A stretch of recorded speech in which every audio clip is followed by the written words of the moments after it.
जय हिंद पब्लिक, आप सभी का स्वागत है मेरे इस यूट्यूब चैनल जिसका नाम है मिस्टर इंडिया चिट्स में। जैसे कि आप सब जानते हैं, talk with mister India series का ये फर्स्ट एपिसोड है। जी हाँ दोस्तों, शुरू करते हैं एक अधूरी कहानी, एक अधूरी कहानी, एक अधूरी कहानी।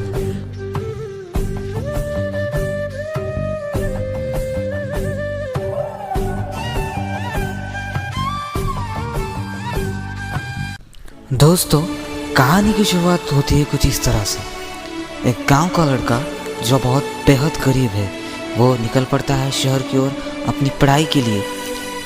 गांव में उसकी एक बूढ़ी सी माँ होती है।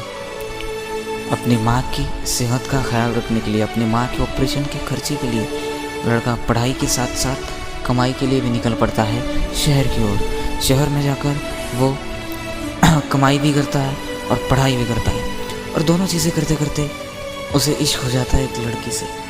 जी हाँ दोस्तों, एक लड़की से। और उस कहानी की शुरुआत होती है कुछ ऐसे।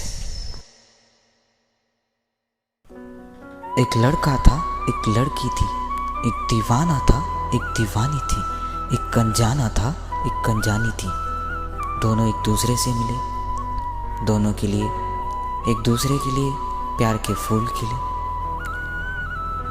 फिर मुलाकातें बढ़ी, इश्क का इजहार हुआ, दोनों को एक दूसरे से सच्चा प्यार हुआ, और यहीं से शुरू सच्चे प्यार का संसार हुआ, संसार हुआ, संसार हुआ। अब के कुछ ये मकाम आए, दोनों एक दूसरे के प्यार में पागल हो रहे थे, एक दूसरे से वादे कर रहे थे, कसम खा रहे थे। और लड़का कहता कि मैं अगर कहूँ तुम सा हंसी कायनात में नहीं है कहीं, कायनात में नहीं है कहीं।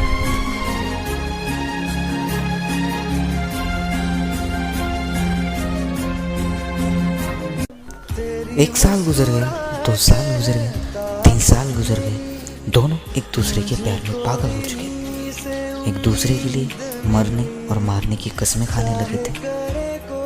कुछ नहीं तो बस एक दूसरे के हमदर्द बन चुके थे, एक दूसरे के हमदर्द बन चुके थे, एक दूसरे के हमनवा बन चुके थे।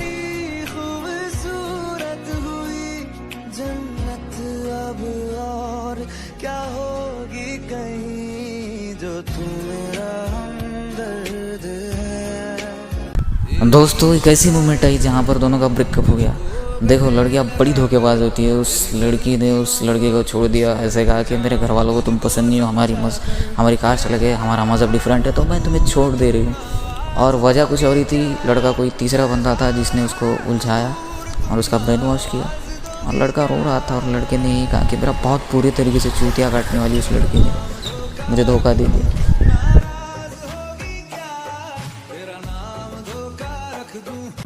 लड़के की हालत ना बाय गॉड उस कुणाल की तरह हुई थी जो तारा के लिए पागल था।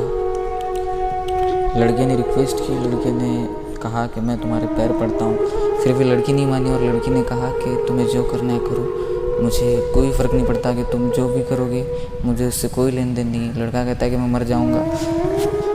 लड़का कहता है प्लीज़ यार मान जाओ ना यार, प्लीज़ वापस आ जाओ यार, मैं तुम्हारे बिन नहीं रह सकता यार, प्लीज़ वापस आ जाओ, मैं मर जाऊँगा यार। लड़की कहती है मर जा, मुझे कोई फ़र्क नहीं पड़ता, मर जा।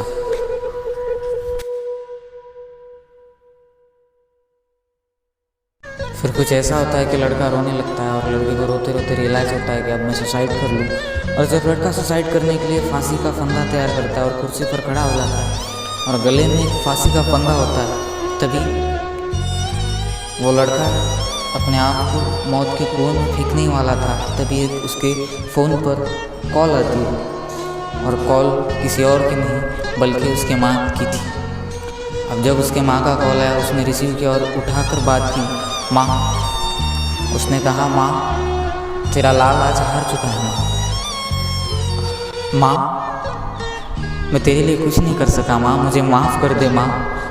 अगर मुझे चांस मिला, अगर मुझे मौका मिला तो अगले जन्म में मैं तेरे लिए कुछ ना कुछ करूँगा। मैं अगले जन्म में भी तेरा ही बेटा बनकर जन्मूँगा माँ, मुझे माफ़ कर दे माँ। तेरा बेटा हार गया माँ, तेरा बेटा हार गया माँ। मुझे माफ़ कर दे माँ। ऐसा बोलकर कॉल कट कर देता है। अब माँ बड़ी परेशान हो जाती है। माँ जो गांव में थी, बूढ़ी सी थी, ऑपरेशन टाइम नज़दीक आ चुका था और लड़का कुछ ऐसी बहकी बहकी सी बातें कर रहा था। माँ को लगा कुछ ना कुछ गड़बड़ है और माँ निकल पड़ी शहर की ओर अपने बूढ़े पाँव लेकर।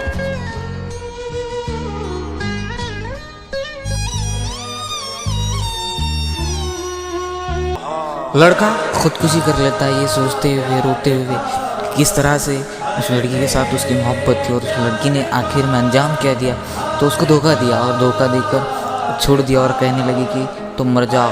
और लड़का उसी अंजाम को पूरा करने जाता है और मर जाता है।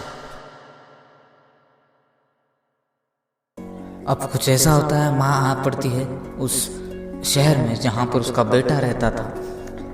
माँ देखती है बहुत भीड़ होती है, पब्लिक इतनी जमा हो जाती है और सभी पब्लिक तमाशा देख रहे थे, सारे लोग। और माँ जब अपने बेटे को उस फांसी के फंदे से लटका हुआ देखती है, उसकी लाश को, तो माँ चीख पड़ती है कि बेटे ये तूने क्या किया। बेटे तू मुझे बता देता कि तुझे क्या चाहिए था, तुझे क्या टेंशन था, तू मुझे एक बार कह देता तो मैं कुछ ना कुछ करती, कुछ ना कुछ सोल्यूशन निकालती। लेकिन तूने क्या कर दिया बेटा, क्या कर दिया।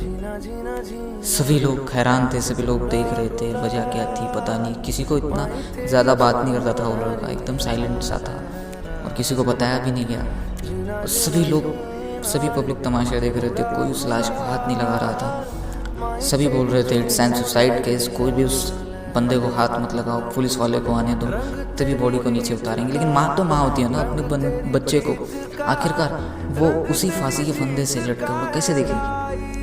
उसने खुद से उस लड़के को उतारा और अपनी गोदी में लिपट कर उसको अपने सीने से लगाती है और कहती है बेटा ये तूने क्यों किया, मेरा राजा बेटा, उठ बेटा उठ, तेरी माँ ही है बेटा उठ।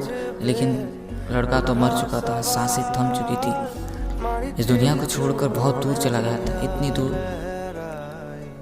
एक माँ ने अपना बेटा खो दिया और माँ बहुत कंफ्यूज थी यार कि मेरे बेटे ने क्यों सुसाइड की, ऐसा क्या मामला हुआ, ऐसी क्या चीज़ हुई। लेकिन माँ बेखबर थी उस चीज़ से, माँ को पता नहीं था। तभी माँ की नज़र जाती है उस लड़के के हाथ में बंधी उस मुट्ठी में जिसमें एक चिट्ठी थी। और उस चिट्ठी में उस लड़के ने कुछ इस तरह से कुछ लाइनें लिखी हुई थी कि लड़का एक पोएट था, तो उसने कुछ इस तरह से लिखा, माँ से है दुनिया, माँ से जहाँ, माँ के सिवा न कोई अपना यहाँ। मुझे अपना कहा था लाखों ने मगर, मुझे अपना कहा था लाखों ने मगर, हमेशा ढूंढती थी मेरे महबूब को मेरी नज़र, कि हमेशा ढूंढती थी मेरे महबूब को मेरी नज़र। कि अंजाम भी क्या हुआ ये कि मेरे माँ के सिवा न कोई मेरी लाश के पास रहा, कि मेरी माँ के सिवा न कोई मेरी लाश के पास रहा। मेरी माँ सा कोई दूसरा चेहरा कहाँ, मेरी माँ सा कोई दूसरा चेहरा कहाँ। दोस्तों अगर आपको ये स्टोरी अच्छी लगे तो लाइक करना, शेयर करना और सब्सक्राइब करना और अपनी राय कमेंट सेक्शन में ज़रूर दें कि उस लड़के के साथ अच्छा हुआ या बुरा हुआ। आपको क्या लगता है दोस्तों? तेरे बिन मैं तो अधूरा रहा, माई रे